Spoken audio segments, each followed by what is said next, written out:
A gente chegou no hospital com o nosso filho em parada cardiorrespiratória. Ele ficou mais ou menos 20 minutos sem receber oxigênio no cérebro. E a partir de 7 minutos, a medicina já considera que é impossível sobreviver. Então, por isso que eu vivo uma história de milagre. Hoje era para eu não estar com meu filho.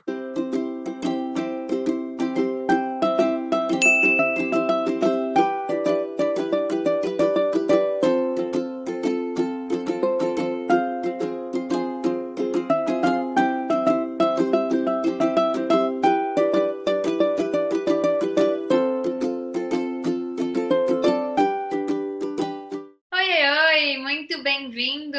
Meu cérebro está de volta e que bom ter você aqui com a gente. Estamos de novo com 3 pessoas aqui no canal e eu gosto bastante desses vídeos que a gente conversa aí. Tem sempre um convidado especial aqui com a gente e eu quero dizer já boa noite para Jade. Muito bem-vinda, Jade. Tudo bem com você? Tudo bem, obrigada pelo convite. Estou muito feliz de estar aqui com vocês hoje. Quem trouxe a Jade foi a Julie, então diga seu boa noite aí, Julie. Tudo bem? Boa noite, mega prazer estar aqui. Obrigada, Jade, por ter aceito o convite. Vai ser muito bacana essa nossa conversa, tenho certeza disso. A gente diz boa noite porque aqui é noite, mas se você está assistindo durante o dia, muito bom dia para você. Bom, agora eu quero conhecer quem é você, Jade, da onde você vem, conta aí pra gente. Bom, eu sou a Jade Nagano, tenho 33 anos, sou aqui de Guarulhos, São Paulo, e acho que eu tenho uma história para contar aí sobre, não o meu cérebro, mas o cérebro do meu filho. Muito bom, é por isso que você tá aqui com a gente hoje. Bom, Julie, todo mundo já conhece, né? A dona desse canal, eu tô aqui só de enxerida. Então a gente já vai começar aqui com a Julie contando por que ela convidou a Jade, como foi que vocês se encontraram aí nesse caminho. Olha, acho que tem coisas que é Deus mesmo, né? Que cruza o caminho das pessoas. Uma pessoa do grupo da Jade entrou em contato comigo bem na época que eu comecei a divulgar a história do Iron na internet. Eu fiz um vídeo com o Iron no colo, falando um pouco sobre o parto domiciliar. Foi a primeira vez que eu abordei esse assunto. E aí, essa pessoa do grupo da Jade, a mãe do Natan, Jade, Sim, a Meire. entrou em contato comigo, ela falou assim, escuta, tem um grupo muito bacana, se você quiser eu vou passar o seu contato pra Jade, que é a pessoa que cuida desse grupo, que fala um pouquinho da sua história, e entra lá porque vai fazer toda a diferença. E ela começou a me falar sobre vários tipos de tratamento, eu já estava pesquisando bastante, já tinha entrado em contato com vários, e ela ainda me trouxe mais novidade, ela falou assim, se você entrar no grupo, mais coisa ainda você vai descobrir. Claro que era tudo que eu queria, aceitei, e fui falar com a Jade, então. E aí a Jade sempre pede um resuminho da nossa história, uma foto do nosso bebê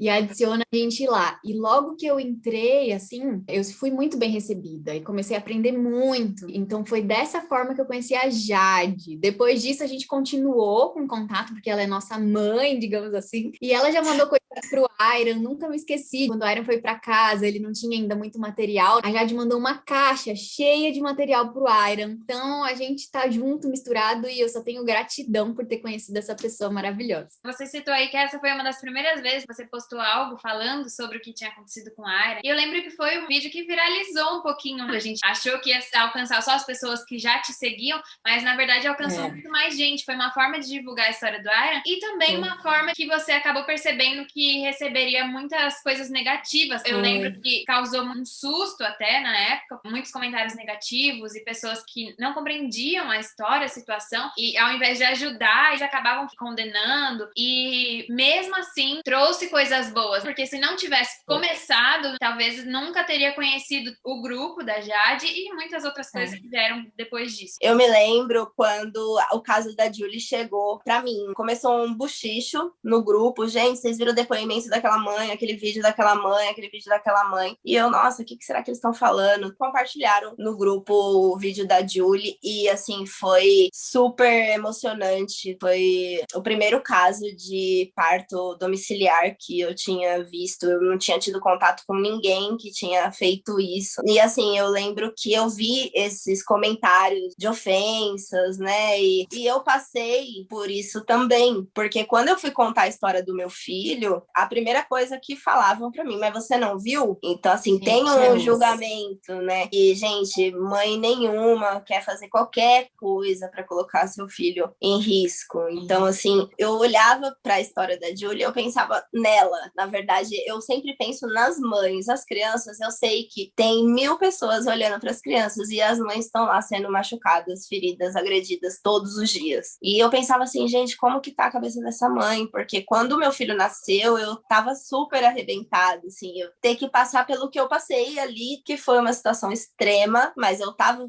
fisicamente saudável. Me abalou muito receber a história da Julie, e assim que a Meire me passou o contato dela, eu já quis entrar em contato, e aí ela me falou, a gente não tem convênio, a gente tá no SUS, então assim, eu queria levar minha casa pra casa dela. É essa sensação que eu tenho com todas as mães até hoje, eu preciso fazer alguma coisa para essa família. E a gente acabou se aproximando ali no comecinho, foi bem difícil tirar o Iron do hospital, né, mas graças a Deus ele saiu bem, depois logo em seguida ele voltou pro hospital, e aí depois dessa segunda reinternação, eu lembro que eu já vi uma outra Julie, foi assim, agora eu vou ser louca, agora eu vou comprar aparelho que dá choque, uma coisa que eu falo pela minha experiência e tenho certeza que a Julie é a mesma coisa, até certo ponto a gente é doido, aí a coisa começa a dar certo, as pessoas vão me perguntar qual é o segredo. Exatamente. O segredo é esse, é não ter medo, é se arriscar, é ser um pouco doido mesmo. E para mim foi muito difícil dar esse passo de novo, porque como eu tinha tomado a decisão do parto domiciliar pensando ser o melhor para mim e para o meu filho e tudo mais, quando tudo deu errado, a primeira atitude minha foi recuar. Então chegou no hospital, por mais que eu visse coisas erradas acontecendo e coisas que fossem contra o que eu acreditava, eu pensava, eu não tenho mais direito de opinar em nada. Eu fiquei com isso, eu falei assim, eu não posso falar mais nada. Até tinha um protocolo de hipotermia, que poderia ser uma oportunidade para o Iron, e não tinha no hospital que ele estava. Então até uma professora minha veio me procurar, falar, Julie, tem esse protocolo assim, pede transferência. Nesse momento eu pedi para os médicos a opinião deles, mas eu não tive aquela confiança de falar assim, eu vou levar meu filho embora daqui, vou levar para onde tem, sabe assim? Porque eu falei assim, a minha opinião não vale nada, minha opinião é lixo, a vez que eu bati o pé e fiz algo que eu achei que era bom, não era. Então, para eu recuperar essa confiança de fazer as coisas pelo Iron, porque depois eu tive que recuperar a força, porque eu fiquei no hospital lá quase um ano e eles não tinham mais nada para fazer. Então, eles entregam na tua mão e falam assim, não existe mais nada que pode ser feito. E aí você tem que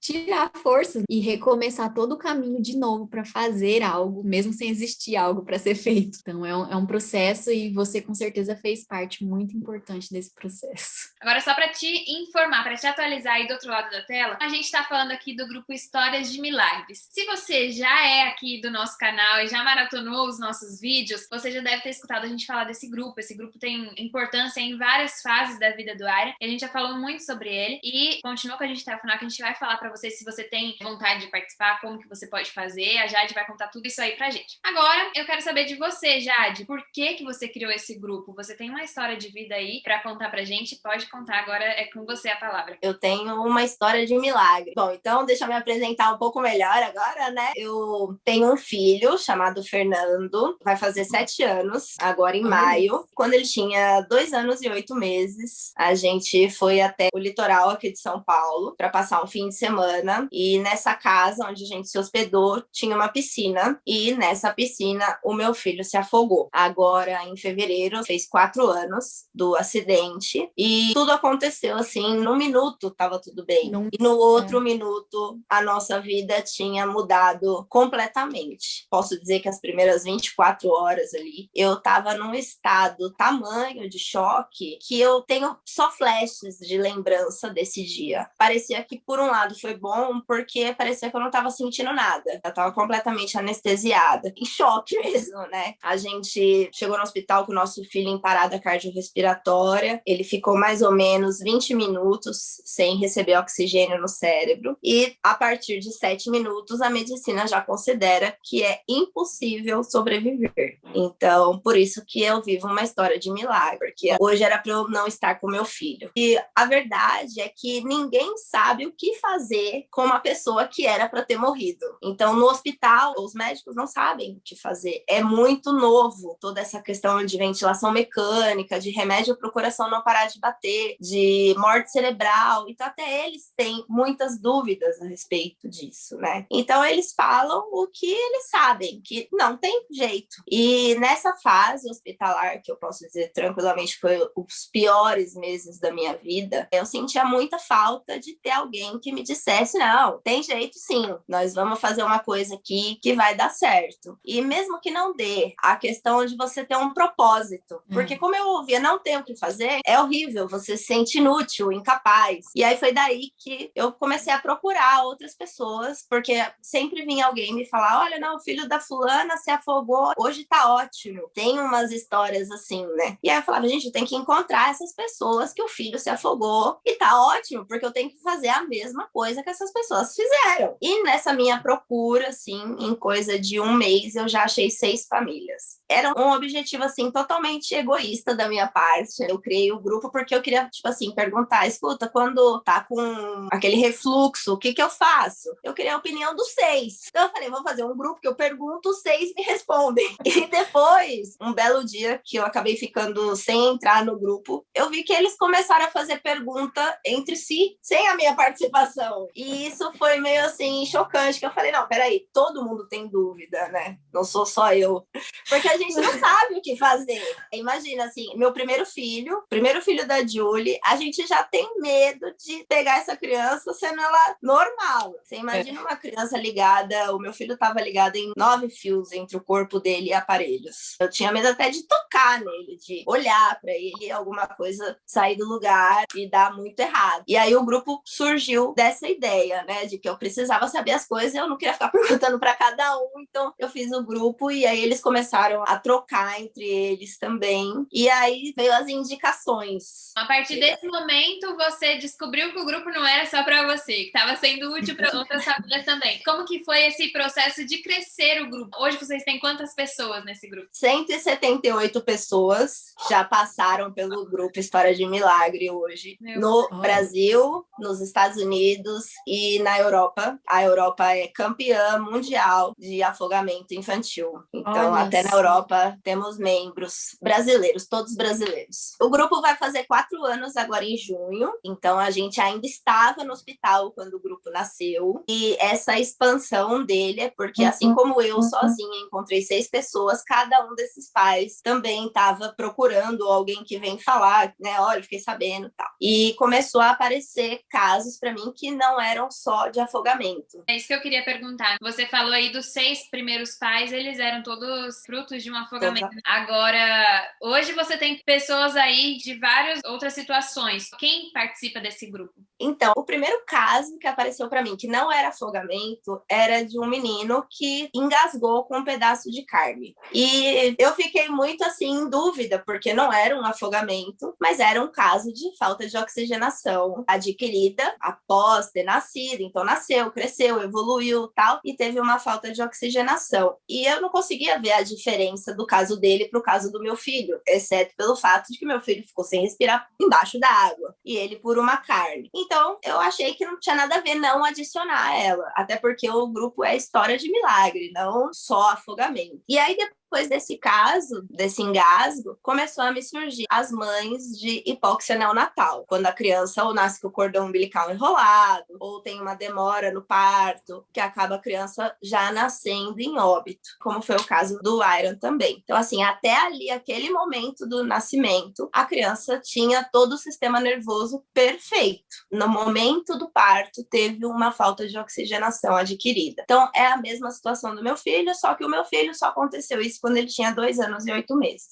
Mas pra gente aqui não ficar na curiosidade, já que é uma história de milagre, eu quero que você conte um pouquinho mais da sua história aí com o seu bebê. O que aconteceu depois que você conseguiu essas dicas de outros pais aí, né? Conta pra gente um pouquinho mais. Bom, para começar, que eu nunca aceitei isso de que não tinha o que fazer. Começa por aí. E assim, eu também acho que tudo bem se você aceitar, entendeu? Realmente é um caminho muito difícil, porque é você contra todos. Na verdade, eu até, só para furar um pouquinho a conversa, eu acho que aceitar é o primeiro passo que faz a gente progredir. Às vezes os médicos vêm dessa forma, como se a gente estivesse negando o diagnóstico, e eu vejo dessa forma, eu vejo justo o contrário. Se fosse uma negação, a gente não conseguiria percorrer todo esse caminho com essa garra que a gente percorre. Então, é justo o contrário, é você aceitar em primeiro lugar o que aconteceu, e aí, a partir da situação real, tá, peraí, e o que eu vou fazer com isso? A gente sempre repete, o não eu já tenho, e agora do que eu vou atrás? Então, não aceitar que você não pode fazer mais nada, né? Isso, sempre existe algo que possa ser feito. Então, na verdade, até essa semana mesmo, eu tive contato com uma família e a mãe falou assim, mas todos os médicos me falaram que não tem mais jeito. Eu, assim, digamos que eu já tô um pouco treinada para ouvir essas coisas, né? Eu recebo essas famílias extremamente machucadas, agredidas, tudo que eu passei, né? De ouvir absurdos, assim, de comparações, que filho é vegetal, que não vai sair disso daí. Você tá começando uma vida, né? É muito difícil você ouvir isso. E essa mãe chegou essa semana para mim, olha, mas os médicos falaram que não tem cura. E eu falei para ela assim, olha, se o seu filho vai ser curado ou não, eu não sei, mas eu sei que nós vamos fazer de tudo para isso acontecer. Mas se não acontecer, a nossa obrigação é não parar de tentar. Eu não conseguiria ficar ali com meu filho deitado numa maca, num hospital, numa UTI, e alguém me falar, nossa, mas e como é que tá seu filho? Não tenho o que fazer, então não vou fazer nada. Isso não combina com a minha personalidade. Então eu precisava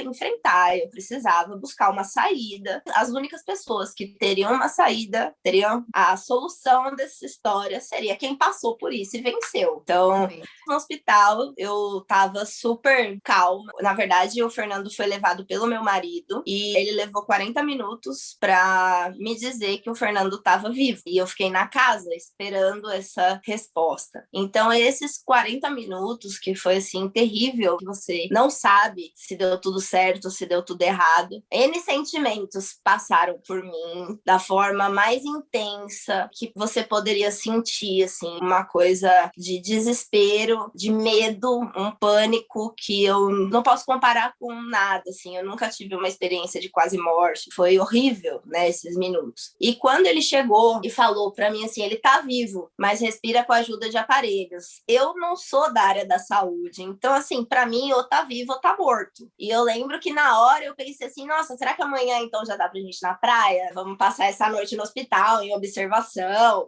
assim, amanhã a gente vai pra praia, nós estamos na praia. Aquele amanhã levou 4 meses pra acabar, assim, foi a gente sair do hospital. Então eu fui pro hospital, veio aquela coisa da calma, assim, não, tá vivo, já era, tá tudo bem. E não era isso que eu tava esperando, mas também acho que essa ignorância me protegeu daquele sofrimento naquele momento ali. Quando eu cheguei no hospital, meu filho tava só dormindo, ele não tinha nada de diferente nele. Então não tinha um machucado, um ralado, um roxo, que eu pudesse perceber que ele tinha mudado. Para mim, ele só estava dormindo. Então foi muito difícil entender que tudo que estava acontecendo no cérebro dele, porque a gente não convive com essas informações no nosso dia a dia. Então, assim, eu me lembro que depois, as primeiras 24 horas, eles falaram para mim que ele estava em coma e a partir do 3º dia ia começar a tirar o remédio do coma. E aí, provavelmente, ele deva acordar. E aí, eu lembro que nesse 3º dia, eles amarraram meu filho todinho. Aquilo já tinha sido a coisa mais chocante que eu tinha visto na minha vida, né? Meu filho amarrado. Aquilo foi uma agressão para mim, assim. E aí, quando eu fui questionar, não, é porque quando ele acordar do coma, ele pode começar a se debater, não entender o que tá acontecendo, então a gente tem que proteger ele, amarrando ele. E aí, tirou a medicação e ele não se debateu. E aí, eu vi que quando eles desamarraram e falaram, não precisa ficar amarrado. É meio louco, assim, mas você quer que amarra de novo, sabe? Eu lembro, assim, que a partir daquele momento foi que eu comecei a entender que tinha alguma coisa errada. E a partir daí, que você começou a entender qual era o quadro, o que aconteceu? Aí foi quando eu fui bombardeada com essas previsões negativistas de um futuro miserável pra gente, onde não teríamos mais nenhuma alegria na nossa vida. Sabe aquele menino que correu, que falou, não existe mais. Uma coisa muito estranha de você receber, sendo que você tá vendo a pessoa ali. Eu vivi um luto de uma pessoa viva. E isso é uma coisa muito difícil de você compreender, da sua cabeça aceitar isso, entender isso. E as pessoas, todo mundo quer ajudar, todo mundo quer vir com uma palavra de conforto para você, mas eu queria sofrer pelo meu filho perdido e as pessoas vinham me dizer que eu devia agradecer ele estar vivo. Claro, eu agradeço ele estar vivo, mas e o que eu perdi? Foram sonhos, expectativas, tudo que eu imaginei, uma criança extremamente ativa, que não existia mais. Esse era o diagnóstico, não existe mais, não vai voltar e não adianta fazer nada. Então, aqueles primeiros 30 dias para eu conseguir entender isso. A gente estava num hospital próximo do litoral, onde aconteceu o acidente, a gente não saiu de lá. Eu falava que eu só saía de lá com meu filho sentado na cadeirinha do carro. E quando deu 21 dias, o pessoal do hospital veio falar que ele precisava ir embora. Então, para ele ir embora, ele precisaria fazer tracostomia e a sonda de alimentação. E assim, como eu fui pra praia só, né? O que vocês estão falando? Vocês estão loucos. Você não aceita, você não consegue entender.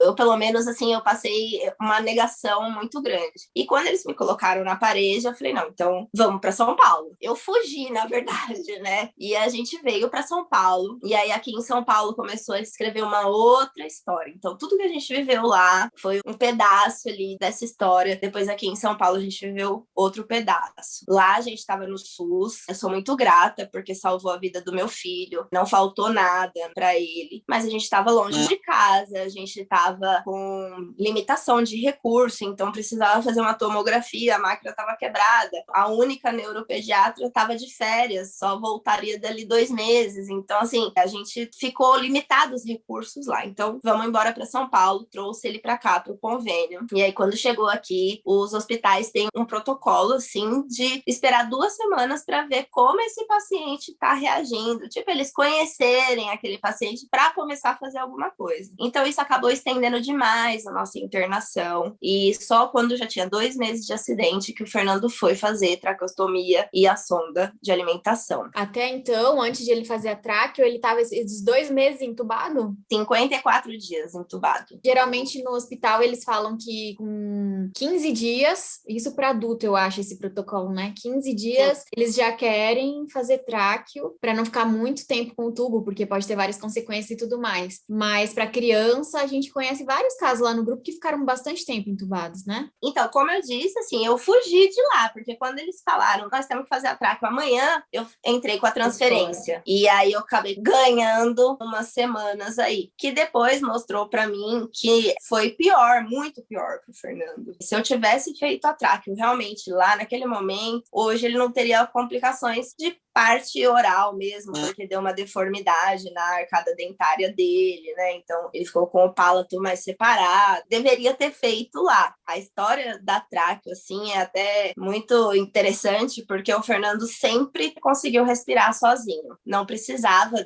da máquina, da ventilação mecânica, nada. Só que ele não tinha o controle da língua. Então, quando tirava o tubo, a língua dele enrolava e tampava a parte onde o ar passava. Gente, não creio. Então, assim, aconteceu várias vezes nesses 54 dias de tubo, várias tentativas de tirar o tubo e ele aguentava ficar 2 dias, 3 dias. Aí alguém colocava ele de barriga para cima, a língua tampava. Era aquela loucura, tinha que sair correndo, socorrer e tal, tira a língua e reaspira e quase morre, né? Então, assim, os médicos, olha, a gente não vai fazer essa loucura de mandar você para casa para acontecer alguma coisa em casa. E eu não queria traqueostomia, porque eu via que ele conseguia respirar. Então, assim, eu não conseguia aceitar. E até que um dia a médica chegou em mim e falou assim, olha, posso te falar uma coisa? Você não tem tanta fé que o seu filho vai ser curado? Então põe a tráqueo que depois você tira. E isso, assim, realmente colocou a minha fé à prova. E aí foi aí que eu falei, vamos fazer. E aí o médico veio,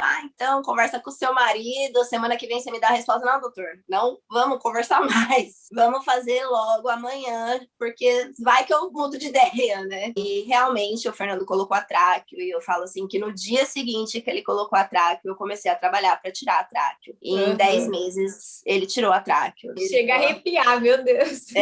A médica falou isso com desdém, né? E no dia que ele foi tirar a tráqueo, 10 meses depois, no mesmo hospital, no mesmo centro cirúrgico, como a gente tinha ficado muito tempo internado lá, então todo mundo conhecia o Fernando e o caso do Fernando e tal. E eles passavam, assim, pela porta do centro cirúrgico: ô, Jade, o que vocês estão fazendo aí? O Fernando tá lá dentro tirando a tráqueo. É mesmo? Então eu vou ficar aqui pra ver. Passava outra, o que tá acontecendo aqui? Não, o Fernando tá lá tirando a tráqueo. Então eu vou ficar aqui pra ver. E quando o Fernando saiu do centro cirúrgico, tinha, assim, umas 20 pessoas, desde a faxineira até o médico da UTI, minha mãe, eu, tal. E quando ele saiu com a maca, assim, que eu vi ele sem a tráqueo, nossa, foi o melhor dia da minha vida, com certeza. Eu fiquei, ó, só de lembrar, foi muita emoção. E é isso que eu me apego hoje em dia, para estar 4 anos na minha luta, sem deixar a peteca cair. É que realmente eu passei momentos terríveis, mas também as alegrias que o Fernando me dá hoje, nenhuma maternidade típica me daria, de ver ele superando. E hoje eu consigo entender, assim, que a nossa vida, ela não é melhor nem pior do que de qualquer outra pessoa. A gente tem desafios diferentes para cumprir, e quando você tá em grupo, quando você tem esse apoio, uma pessoa mostrando isso para você, porque vira e mexe eu esqueço disso também, mas quando você tem um grupo de apoio que tá ali te lembrando disso o tempo todo: olha, você tem muita coisa para fazer, ocupa seu dia, te dá um propósito, te dá confiança. Essa, eu acho que foi o principal motivo para esse grupo ter se desenvolvido, crescido tanto, porque é isso que eu quero levar para as pessoas. Hoje o Fernando tem 7 anos, você falou. Qual que é o quadro dele hoje, depois de todos esses anos que você já percorreu aí? Bom, o Fernando continua com sequelas neurológicas devido ao quase afogamento que ele teve. Ele conseguiu tirar a traqueostomia, ele desenvolveu bastante, ele é bem grandão, ele cresceu bastante. Ele tem certas autonomias, assim, que eu acho importantíssimas, que é da parte respiratória. Ele sobrevive sozinho, ainda tá na sonda de alimentação, mas já tá começando a conseguir voltar a comer pela boca. E ele tem uma vida muito ativa, ele faz muitas terapias, muitas atividades. Eu não aceito fazer nada com meu filho que não traga alegria ou prazer para ele. Eu acho que a única coisa que qualquer mãe quer, a gente quer que casa, que faz faculdade, que tenha filhos, tudo, mas na verdade a única coisa que importa, que a gente realmente quer, é que eles sejam felizes. Eu olho pro meu filho e eu tenho certeza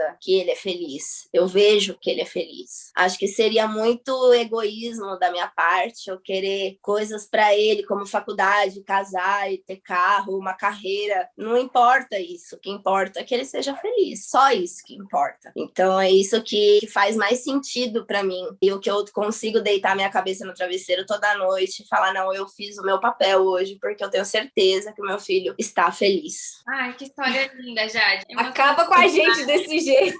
Para Júlio e para os outros papais e mamães que estão iniciando essa trajetória, ver você que tá aí com seu filhinho já há algum tempo nessa trajetória e já tem tantas coisas boas assim para contar, tantas conquistas. Agora eu quero saber de você, Júlio, quais foram as terapias ou coisas que você descobriu por meio do grupo da Jade? Quase tudo. Não, brincadeira. Eu acho que é uma coisa, um centralizador de informações. Eu vejo assim o grupo. Então, cada um nas suas pesquisas, né, e nas suas buscas, vai trazendo. E acaba que sempre vem algo novo de pelo menos cada família, e a pessoa às vezes contribui com uma coisa e recebe 50 de informação e também de apoio, né? Porque é uma rede de apoio incrível. Então, eu acho que a maior parte, eu não vou listar agora, porque eu tenho uma apostila que eu tô formando com todos os tratamentos que a gente já conversou lá no grupo, que o Iron já experimentou, que outras pessoas já experimentaram, porque a gente quer poder disponibilizar esse material. Então, com pelo menos um resumo curto para a pessoa saber do que se trata cada tratamento. Então, desses, quando eu cheguei no grupo, eu acho que eu conhecia, tipo assim, umas 3 possibilidades ou 4, digamos assim. E depois do grupo foi abrindo esse leque. Então, meio que a gente descobre junto. E mesmo que a gente escute falar de algo, não tenha muita certeza, a gente joga lá, vai juntando as peças. Às vezes a pessoa também já ouviu falar, outro já experimentou, e aí a gente vai juntando também as experiências, porque nenhuma dessas terapias existe estudo científico embasado no resultado, porque igual a Jade falou, a lesão cerebral é algo muito novo e existe muito pouco recurso realmente confirmado pela medicina. E isso vai levar anos ainda à frente para que sejam feitos estudos com realmente um número X de participantes e comparação, sem viés, para saber qual o efeito que teve em cada um. Só que o grupo em si, funcionando, já é um grupo de pesquisa, digamos assim, de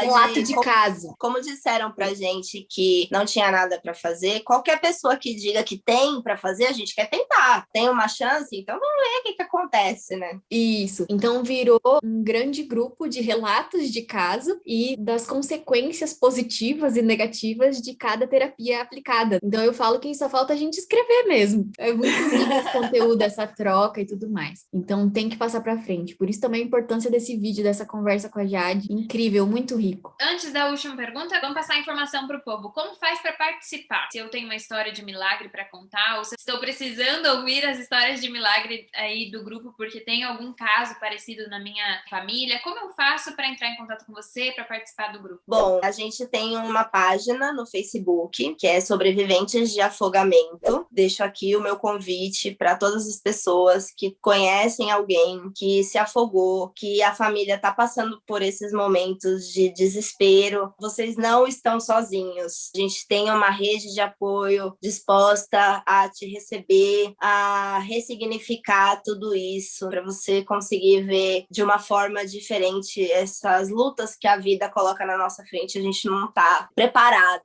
Então as pessoas podem entrar na página Sobrevivente de Afogamento, chamar na mensagem da página que a gente retorna para poder adicionar no grupo. Eu peço somente os casos que seja de uma hipóxia adquirida após o nascimento ou no momento do nascimento. E peço para as pessoas que têm filhos autistas ou com algum tipo de síndrome que procurem grupos de apoio direcionados para o caso do seu filho. O nosso grupo oferece tratamentos que fazem estímulo de criação de novas células. O nosso foco é para quem passou por acidentes similares aos nossos. Qualquer outro tipo de paralisia cerebral já vai ter outras especificações. E eu não posso nem dizer se serve ou se não serve, porque não é a minha área de estudo. Como eu disse, não sou da área da saúde, mas pelo meu filho eu fui estudar, eu aprendi sobre anatomia, fisiologia, nutrição, pediatria, tudo por conta do meu filho. Mas tudo que eu sei, como dizem, né, a Jade é PhD em Fernando, realmente. No caso dele, eu sei tudo. Então, para mães que tenham caso de hipóxia adquirida, fica nosso convite participar do grupo. E para quem tem um caso que seja de paralisia cerebral por outros motivos, como um autismo ou uma síndrome, procurem grupos que tenham o mesmo caso do seu filho, porque dessa forma vai enriquecer o tratamento dele. Não fica sozinha, não passe por isso sozinho, é muito difícil. Esse foi o maior aprendizado que eu tive de vida, foi esse, de reconhecer que realmente eu preciso de outras pessoas. Sozinha eu não ia conseguir.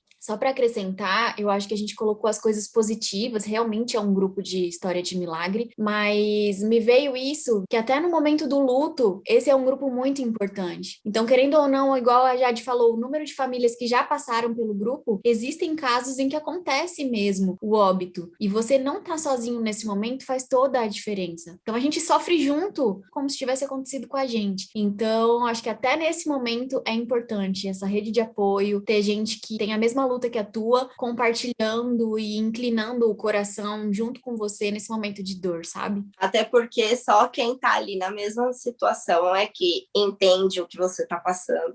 As outras pessoas falam, eu posso imaginar, mas a verdade é que ninguém pode imaginar. A minha última pergunta para vocês era para vocês falarem justamente qual foi a maior diferença que esse grupo fez na vida de vocês. Eu acho que as duas já responderam no decorrer aí das salas de vocês, mas tem mais alguma coisa que vocês queiram falar sobre o impacto que esse grupo causou na vida de vocês? Bom, eu queria dizer que foi o que me estimulou a pesquisar mais, a buscar informações, a falar de igual para igual com a equipe médica, e essa troca de informação. O grupo tem engenheiros, tem físicos, porque um acidente desse não escolhe profissão, nem classe social. Então, cada um com a sua visão foi o que agregou, que trouxe uma rica gama de informações. Eu acho que essa é a nossa única arma, estar bem informado, a gente entender tudo sobre o que está acontecendo para a gente poder falar de igual para igual. Acho que essa é a principal função do grupo, depois desse apoio, claro, né? É te nutrir de informação, porque eu não saberia metade do que eu sei. Hoje eu tenho uma conversa com um médico, por exemplo, de igual para igual, porque eu tô com todas as informações possíveis. E quando eu não entendo alguma coisa, eu sei que eu posso perguntar lá, eu vou lá e jogo lá no grupo, gente, o que vocês já ouviram falar sobre isso? E aí um fala uma coisa, você fala, então vou ler mais sobre isso. Dali você já descobre outra. Esse direcionamento é o que acho que é mais rico, assim, e foi o que realmente transformou os casos, porque essas crianças, então, que não tinham nenhuma chance, que não adiantava fazer nada, assim como, infelizmente, de vez em quando a gente sofre uma perda, mas também sempre eu tô vendo milagres acontecerem lá. A gente tem crianças que sofreram afogamento e hoje realmente estão curadas. Mérito a toda a nossa pesquisa e tudo que a gente descobriu, e também a família que confiou no que a gente disse. Olha, é possível sim, é possível sim. Procura a gente que a gente vai te ajudar. Eu acho que eu falaria duas palavras que o grupo representa para mim: suporte e confiança. Suporte porque num dia você tá no up, porque você descobriu uma coisa nova e teu filho respondeu super bem, e você vai lá e compartilha. No outro dia você tá no down, que você precisa escutar alguma coisa positiva de alguém para te encher de novo e ser aquele suporte no momento que você não tá legal. E confiança, eu diria, justo para você, sabe, colocar na mesa e falar assim, eu mato e morro por isso aqui. Então a gente hoje tem coragem de fazer certas coisas que é o que deixa nossos filhos bem. Então o fato de o Iron não internar mais e a gente tratar as infecções através de um aparelho diferente e não usar mais antibiótico faz anos. Isso é uma coisa de confiança, ninguém vai fazer isso por você. Dá um aperto de você falar assim, é uma escolha, ou é isso ou é isso. E essa escolha você faz com mais confiança quando você está inserido num grupo que te dá esse suporte. Gente, muito legal o depoimento de vocês. Jade, muito, muito, muito obrigada pela sua participação, por compartilhar a sua experiência e principalmente por ter criado esse grupo, por ter tido essa ideia, essa inspiração que no primeiro momento era só para você, que você nem imaginava, eu garanto que ia alcançar tantas pessoas. Obrigada de coração por isso, e que esse vídeo também possa informar muita gente sobre isso, para que as pessoas possam ter acesso a vocês e ter acesso a essas informações. E a gente vai ficando por aqui. Um grande beijo pra você que tá aí de casa acompanhando a gente. A gente daqui a pouco tá de volta, não sabe quando, não sabe com quem, mas a gente volta pra trazer mais novidades pra você. Foi um prazer estar aqui. Tchau, Jade. Tchau, Julie. Beijo pra vocês. Beijo. Tchau, boa noite. Tchau, meninas. Beijo. Boa noite. Obrigada mais uma vez. Deus abençoe.